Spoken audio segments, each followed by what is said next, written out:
Tunaendelea na mazungumzo yetu hapa studioni tukiwa na vijana wenzangu Peter Gitau, tuko naye Dorothy Manyumba, tuko naye Nimo Mohamud na vile vile Jewel Kogo. Dorothy, nije kwako kwa sababu siasa tutazipiga, na kwa bahati mbaya katika taifa hili mazoea ni kwamba tunapomaliza uchaguzi tu tayari tunaanza masuala ya siasa, lakini mara nyingi vijana, siku za nyuma tumesikiza mara nyingine wanasiasa wakisema kwamba mwanamke ni adui wa mwanamke mwenzake, hawachaguani. Lakini sasa hivi inajitokeza kwamba vijana pia ni adui wa vijana wenzao. Kuna wale ambao pengine wapiga vijembe wenzao hata katika nafasi za uongozi, hawatumai kwamba wataleta manufaa. Vijana wanapopewa nafasi za uongozi wanazitumia vipi kwa manufaa ya vijana wenzao? Pengine tuanzie hapo, kwa sababu ikiwa serikali hii imekuwa msaada kwa vijana, na nasema hivyo kwa njia za tofauti, kwa nini basi vijana hawahisi kwamba wamekumbukwa katika serikali hii? Nimrod, shida kubwa yetu sahizi ni kwamba kumekuwa na disappointments za tangu huko miaka iliyopita, ambapo hata sahizi vijana wanapata nafasi. Nimrod, mimi nimesoma wakati ambapo unajua kuna wale watu ambao katika ile waliposoma walibidi wabaki nyumbani kidogo wakingoja hela ndiposa waje kupata nafasi either ya kujoin chuo kikuu ama ya kwenda kwa masomo haya zaidi. Nimrod, wakati serikali ya Rais Ruto inatoa nafasi, inatoa hii project kama hii Nyota Project yenye ambayo kijana anapitishwa kwa masomo ya miezi mitatu, alafu anakuja anasaidiwa na hela ya kuanza biashara na wanakuwa mentored. Nimrod, nasema hivyo manake mimi mwenyewe nimesha mentor hawa vijana. I've mentored a number of these youth. Na unapata mtu mwenye ambako hali yake ilikuwa hali hajielewi, but alipopata hii kiasi cha pesa na alipopata haya masomo ambayo alipata, amekuwa na vision, amekuwa na hali ya kuelewa kwamba maisha yangu yanaweza kubadilika. Kwangu mimi nitasema siasa si jambo la kwamba lazima tuwane ndiposa maisha yaendelee. Wacha tuangalie mimi kama kijana, maisha yangu serikali inanisaidia namna gani kuboresha maisha yangu. Kwa nini nikubali hapa nije nigonganishwe na hawa vijana, nije nigonganishwe na hawa viongozi? Yetu kuna nafasi ya kubadilisha maisha hapa, na ambapo hawa vijana, kuna wale ambapo wameshaelewa. Kama ukiangalia zile nini ambazo ziko mtandaoni, the different like the digital labs that are there, kuna wale wamepata ile information sahizi. Hakuna youth, very few ambao hana simu ambayo iko na internet. Lakini watakuwa wapi? Watakuwa either wako TikTok, watakuwa either wako hizi sehemu tofauti. Yet it is the same things that wanaweza kuzitumia kupata information on how kufanya maisha yao yawe zaidi. Mimi nitasema vijana wanapaswa kuangalia wamesimama wapi, kwa nini wanakubali kutumika hapa, na je, nitaboresha maisha yangu yawe tofauti namna gani? Doro, tumezungumzia swali zuri, na tukitubia mfano huo wa mradi wa Nyota, ndio umewafaidi vijana wengi. Naamini umefaidi vijana hata katika sehemu ambazo pengine watu hawaungi mkono serikali. Nichukulie mfano wa eneo la Mlima Kenya. Kuna wale ambao waliitwa katika mradi huo na wametumia pesa zile kujisaidia kimaisha kama vijana. Lakini viongozi walioko serikali watachukuliaje ikiwa ndio vijana wamesaidiwa, lakini mwisho wa siku wakati uchaguzi unapokuja wafanye maamuzi tofauti? Hata ikiwa serikali imewasaidia, lakini waamue kwamba tunataka kiongozi fulani, sio serikali hii au Rais William Ruto, kwa sababu tunaona tunaweza tukapata manufaa zaidi. Je, hiyo itamaanisha kwamba kuwe na utofauti katika mazungumzo, kuwe na utofauti wa kubaguana na kadhalika, ama kidemokrasia mtu pia bado anaweza akaachiwa nafasi yake kuchagua anayemtaka? Mimi nitasema wacha kijana achague anayemtaka. Nimrod, iwe amefaidi serikalini au iwe amefaidi serikali ama hakufaidi. Shida Nimrod ni pale tunafanya hili jambo la siasa, kama nilivyosema hapo awali, kuwa ni jambo la either kufa kupona. Hiyo ndio inakuwa shida kubwa sana. Saa zingine kwanza tunafaa kuelewa kama vijana, wale viongozi wanapoongea wanaongea from a point of privilege. Nimrod, ukiongea na mtu mwenye ambaye maisha yake yamekuwa ya chini, mzazi alijaribu mpaka pale amefika na ikawa hapa kwingine hatuwezi kuendelea, na akakuja akapata hii nafasi, ambapo anaweza kuboresha maisha, huyu anakuwa ni kijana tofauti. Ni kijana ambaye anaweza kuangalia akafikiria, maisha yangu yatabadilika nitakaposhika hapa na niendelee. Tunapaswa kujiuliza, kwa nini viongozi waje kutugonganisha? Kwa nini nisikize huyu kiongozi ambaye anajaribu kunifanya nione kitu tofauti? What is it in that? I think hiyo ndio swali kijana anapaswa kujiuliza.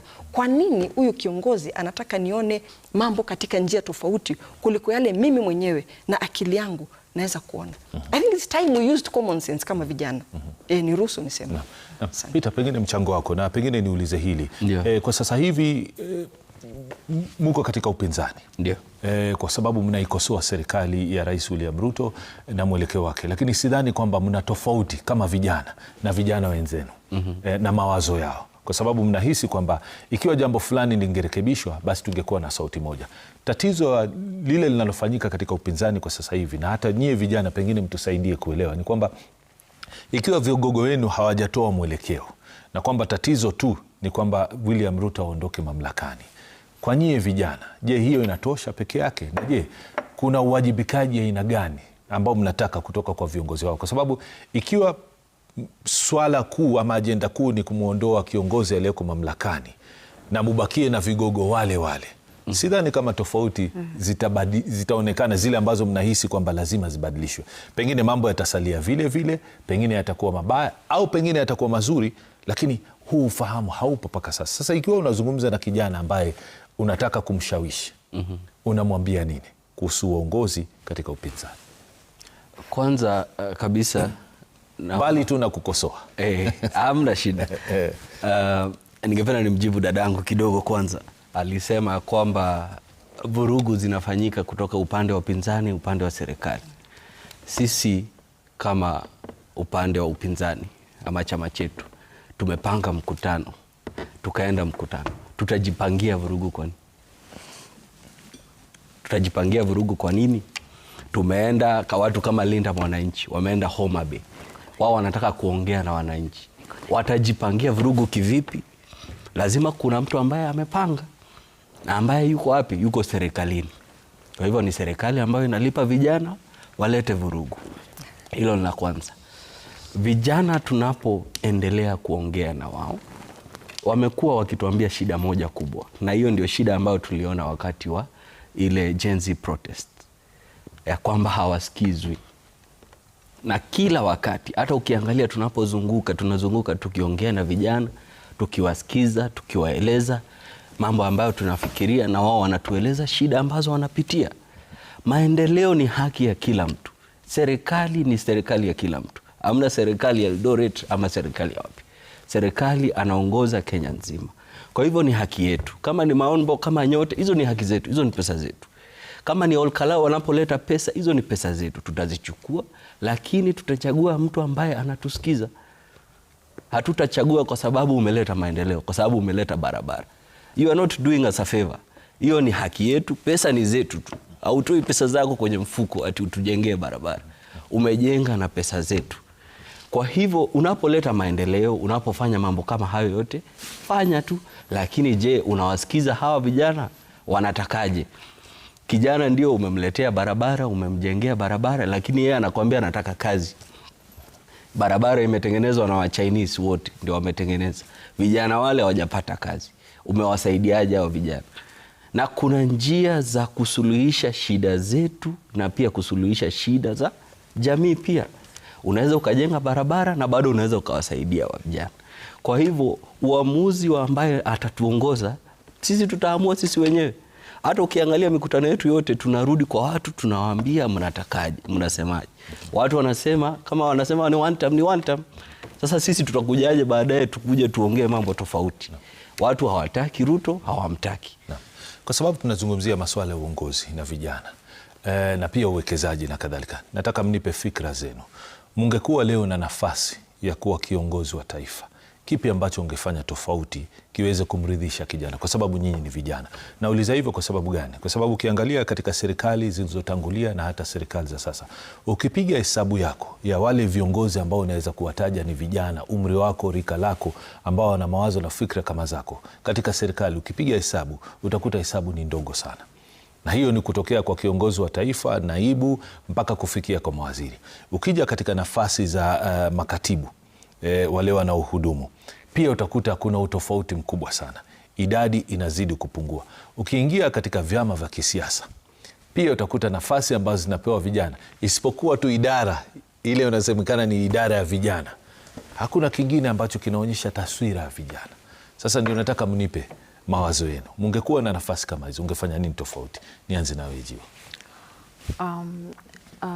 Bwana Nimrod, mimi kama kijana kwanza niko katika uongozi. Kuna yale ambayo ningetaka kufanya sana kwa vijana wetu ili waweze pia kuimarika na kuinuka. Kwanza kabisa ni kuwapeleka katika vile wale ambao hawajahitimu kwenda shule vyuo vikuu, ni kuwapeleka katika shule vyuo vya technical colleges ili wapate umaarifa wa kitu fulani. Tukifanya hayo tutahakikisha kuwa vijana wale wanakosa kuingia katika vurugu vya kisiasa, wanakosa kuingia katika uhalifu ambao hata si lazima yawe katika kisiasa, lakini ni uhalifu bado. Pili, waelimisha ya kuwa siasa si siasa mzuri maisha mema, kitu kama hiyo. Siasa mzuri maisha mema. Tukifanya siasa ulio na utulivu, siasa ulio na ustaarabu, siasa ulio na utulivu, mambo yatasonga, mambo yatakuwa mazuri, maisha yatabadilika, tutafanya developments. Niulize swali la kizushi, kwa sababu nafikiri pengine pia sisi tunawategemea vigogo kutoa mwelekeo. Inawezekana kwamba viongozi wa taifa hili siku moja wakaamua kwamba sawa na walivyofanya wakati wa maandamano ya Gen Z, wajitokeze kukemea tu maovu yanayoendelea ambao ni vurugu za kisiasa.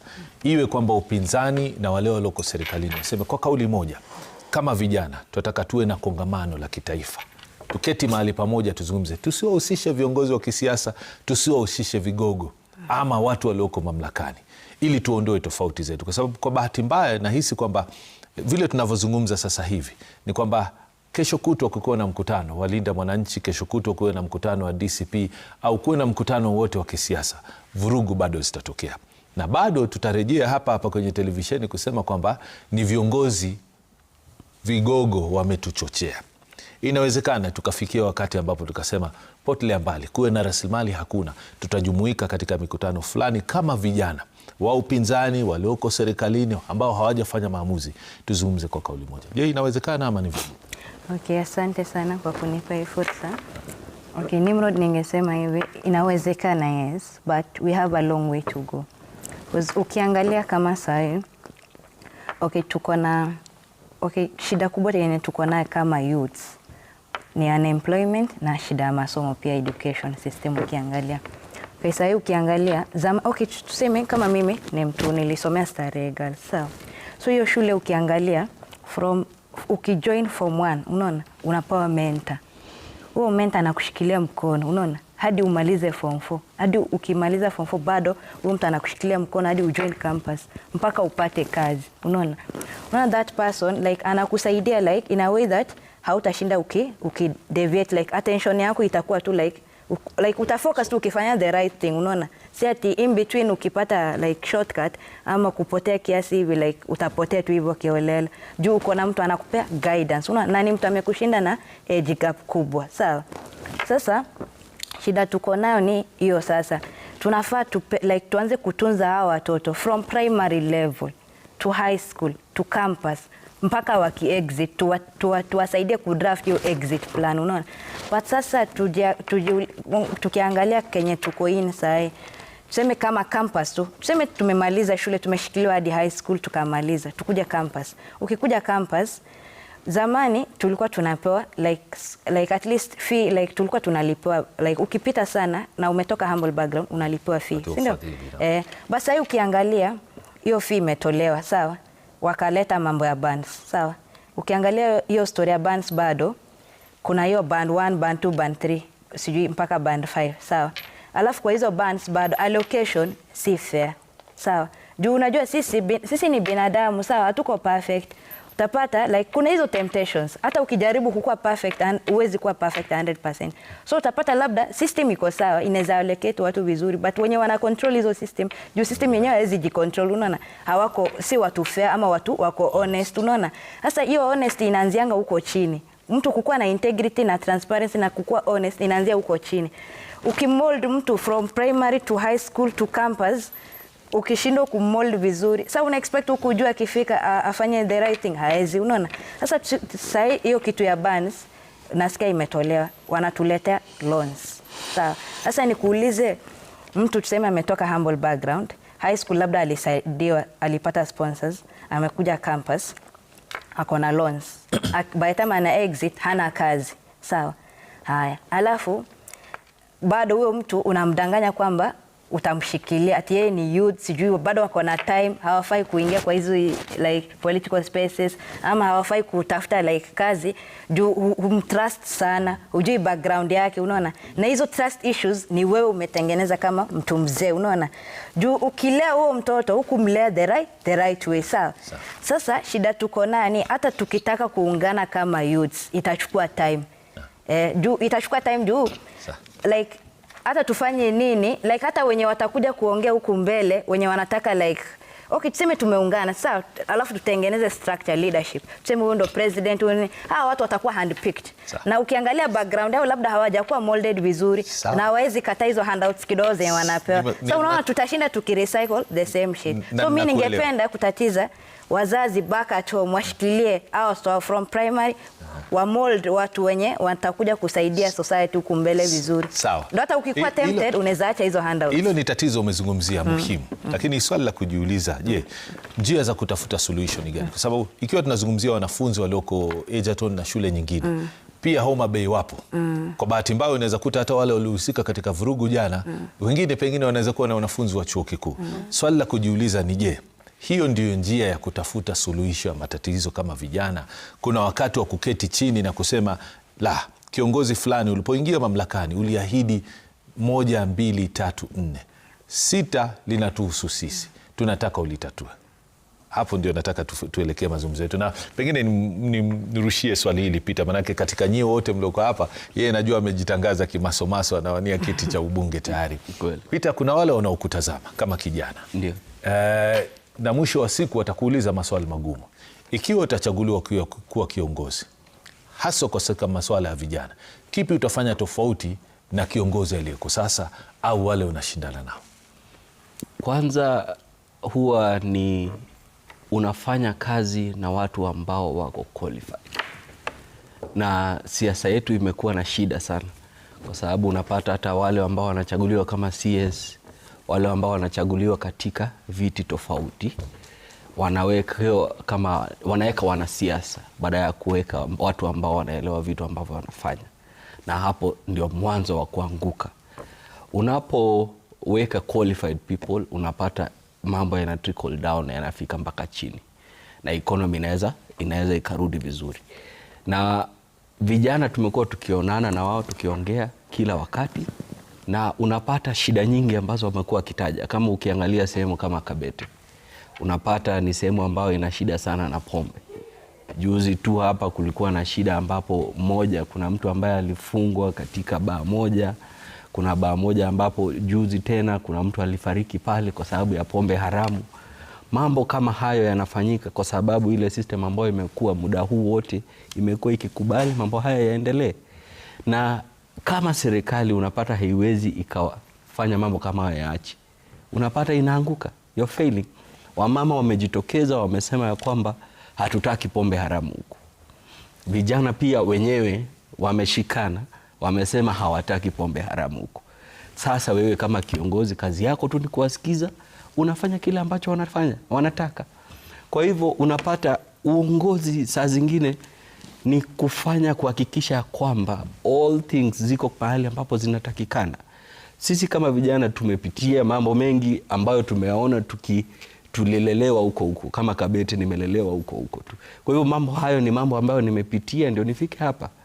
Unaelewa shida zao, unaweza kuzitatua, unaweza kuja pamoja na hao vijana, uwape kazi vijana ambao wako qualified, kwa sababu pia sio mambo ya vijana against wazee. Hatuna shida na wazee. Wazee ambao wanajua kazi zao hatuna shida nao. Tuna shida na uongozi mbaya. Uongozi ambao sasa imagine mmechagua mbunge ambaye hawezi akasoma finance bill, haielewi. Atawasaidiaje nyinyi? Kwa sababu kazi yake ni kuambiwa tu unga mkono, anaunga mkono. Atamsikiza sasa yule president tu, hataweza kujua atafanya nini. Hataweza kujua barabara atazipataje. Unajua? Kwa hivyo, na unajua sasa siasa ilikuwa imebadilika. Vile unapata hawajui, hata watu ambao wako chini kabisa hawajui kazi ya mbunge ni kazi gani kabisa. Sasa unapata tu wanachagua tu kiongozi, bora ni kiongozi ambaye amekuja ameongea na sisi, lakini kazi ya mbunge ukichagua mtu ambaye anaelewa mambo anafanya. Na sasa hivi tuna vijana ambao wamesoma sana. Sasa hizi tuna kila mtu, kama karibu kila mtu, ili ndio hata upate tulienda 2024 na hata kama si kusoma ni makini zaidi, makini kabisa, ni mtu ambaye anaweza kutofautisha kitu kizuri na kitu kibaya. Tuliona yani wakati huo wa protest watu walikuwa na breakdown ile finance bill na AI, tunasoma vizuri kabisa, tulikuwa tunajua sisi wote nini kinachoendelea. Sasa hawa utawaongozaje na mtu ambaye hajasoma? Mtu ambaye haelewi atawezaje kuwaongoza watu kama hawa? Vijana wanataka mtu ambaye anaelewa shida zao, anawasikiza na anaweza kutekeleza mujibu wa kazi yake. Asante. Kogo, kwa kifupi tu kabla tuende mapumziko. Asante sana Nimrod kwa kunipea fursa tena. Kwanza nataka I want to set the record straight ya kuwa serikali haina business yoyote kulipa goons. Narudi kwa Gitau. Serikali has no business paying goons kwa sababu serikali iko na uhakikisho ama inataka kuhakikishia watu kuwa inawachunga wote, whether wako kwa upinzani ama wako kwa serikali, wote ni nchi moja. Pili, ni kuwahimiza viongozi au vigogo kwa siasa kuwa wahakikishe kuwa vijana hawatumiki vibaya. Vijana wanatumika kwa yale yaliyo mazuri, sio kurusha tu mawe na gunism. Nafikiri pengine tutakubaliana nawe kwa jambo hili kwamba ndio serikali haina wajibu wote kushurutisha vijana kuhusika, lakini kwa bahati mbaya kuna baadhi elements ni mbovu, ziko kila mahali. Ziko katika upinzani, ziko pia katika serikali. Unapoona kwamba maafisa wa usalama wanashindwa kudhibiti wahuni na wanaandamana nao, hilo ni jambo lazima watu walikosoe. Pili, unaposikia viongozi haswa wale ambao wanashabikia serikali akisema kwamba mkutano fulani wa watu wa upinzani haustahili kufanyika, hilo ni jambo ambalo lazima likosolewe. Kwa hivyo nafikiri kwa kauli moja kama vijana lazima ifike wakati ambapo tutasema kwamba hili ni jambo ambalo halikubaliwi na halistahili kurejelewa hapa nchini. Mtazamaji, tunakwenda mapumzikoni, lakini usiondoke hapo ulipo, tutakuwa na mazungumzo mengi katika muda uliosalia.